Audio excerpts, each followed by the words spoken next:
하나님 말씀은 열왕기상 11장 14절에서 22절까지입니다. 제가 읽어드리겠습니다. 열왕기상 11장 14절에서 22절. 여호와께서 에돔 사람 하닷을 일으켜 솔로몬의 대적이 되게 하시니 그는 왕의 자손으로서 에돔에 거하였더라. 전에 다윗이 에돔에 있을 때에 군대 지휘관 요압이 가서 죽임을 당한 자들을 장사하고 에돔의 남자들을 다 쳐서 죽였는데 요압은 에돔의 남자를 다 없애기까지 이스라엘 무리와 함께 6달 동안 그곳에 머물렀더라. 그때에 하닷은 작은 아이라 그의 아버지 신하 중 에돔 사람 몇몇과 함께 도망하여 애굽으로 가리하여 미디안을 떠나 바란에 이르고 거기서 사람을 데리고 애굽으로 가서 애굽 왕 바로에게 나아가매 바로가 그에게 집과 먹을 양식을 주며 또 토지를 주었더라. 하닷이 바로의 눈앞에 크게 은총을 얻었으므로 바로가 자기의 처제 곧 왕비 다브네스의 아우를 그의 아내로 삼음에 다브네스의 아우가 그로 말미암아 아들 그누밧을 낳았더니 다브네스가 그 아이를 바로의 궁중에서 젖을 떼게 하매 그누빗이 바로의 궁에서 바로의 아들 가운데 있었더라. 하닷이 애굽에 있어서 다윗이 그의 조상들과 함께 잔 것과 군대 지휘관 요압이 죽은 것을 듣고 바로에게 아뢰되 나를 보내어 내 고국으로 가게 하옵소서. 바로가 그에게 이르되 네가 나와 함께 있어 무슨 부족함이 있기에 네 고국으로 가기를 구하느냐.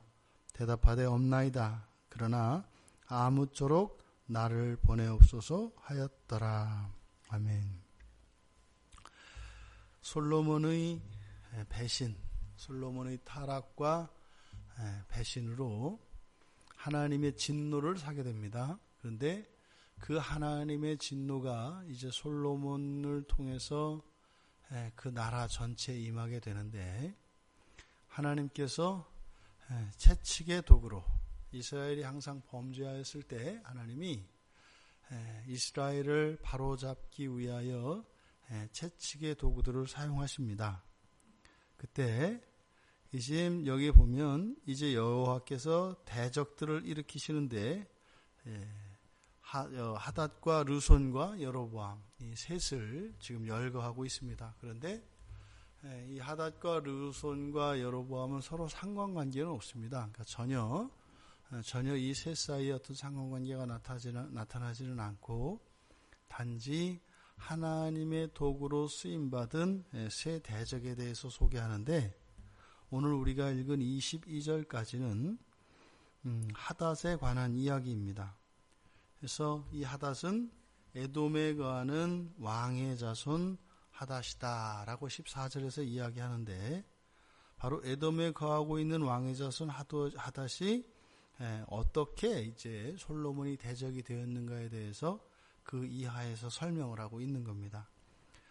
배경은 사무엘하 8장의 배경이 되는데 다윗이 군대사령관 요압을 데리고 에돔 사람들을 진멸하였던 사건이 있습니다. 그것이 사무엘하 8장에 나오고 구체적으로 13절에 보면 에돔 사람들을 그렇게 진멸했던 이야기들이 나오는데 그때 이 하닷이 어린 아이였었고 그러다 보니까 신하들이 이 왕자를 지키기 위해서 이 하닷을 데리고 애굽으로 피신하였다는 겁니다. 근데 이때 이 하닷 지금 왕의 자손으로서 이렇게 14절에 나와 있는데 이 하닷이라고 하는 이 말이 가지고 있는 의미는 태양이라는 뜻이기도 하고요. 또는 호통치는 사람이라는 뜻을 가졌다고 합니다. 그래서 이 하닷을 우레의 신이라고 합니다. 우레의 신. 천둥신이죠. 천둥신. 그래서 이 하닷이라고 하는 이름은 아람에서 주로 왕을 대신하여 부르는 칭호였다고 합니다. 이것이 그래서 이 에돔 지역에서 왕을 호칭하는 그래서 보통 그때 당시에 왕은 신적 존재로 불렸기 때문에 그래서 에돔의 왕, 이것을 하닷이라고 불렀고 그 하닷은 바로 태양 또는 우레의 신이라고 하는, 그래서 천둥소리라고 하는 의미로도 이게 사용되어지는 단어인데, 그래서 신으로서는 우레의 신으로 불려졌던 그런 의미를 가진 단어다.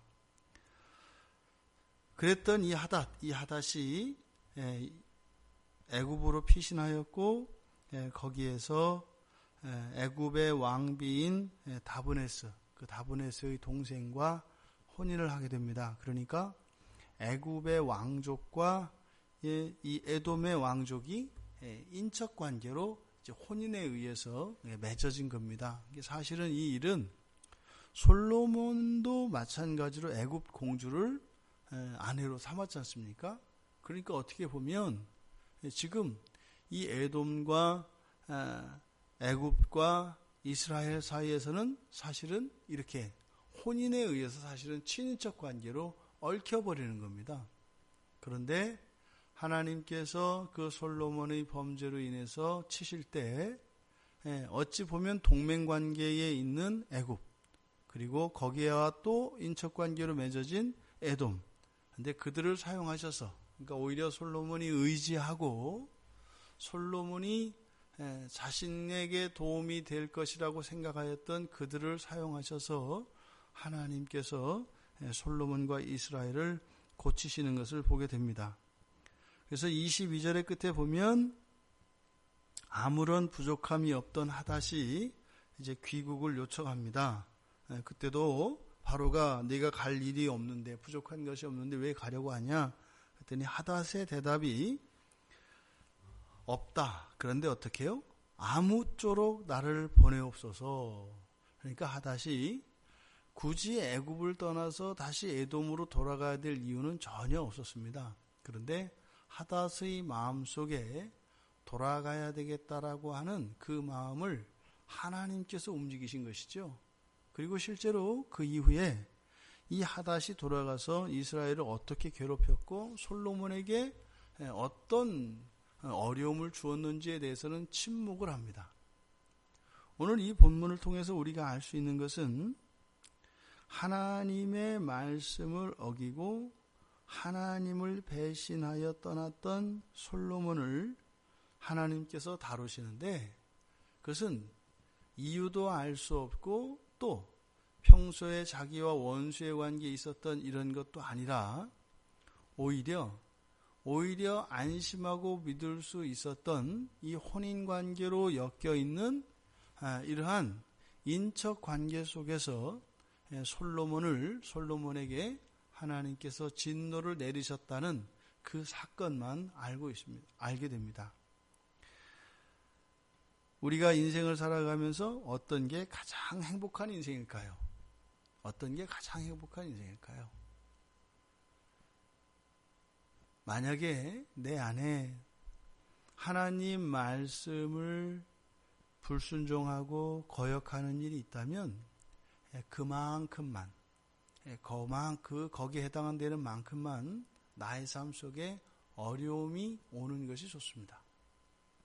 또 내가 하나님 말씀에 순종하고 또 내가 하나님이 주시는 것을 누릴 수 있을 정도만큼만 하나님이 복을 주시고 형통케 하여 주시는 것이 좋습니다.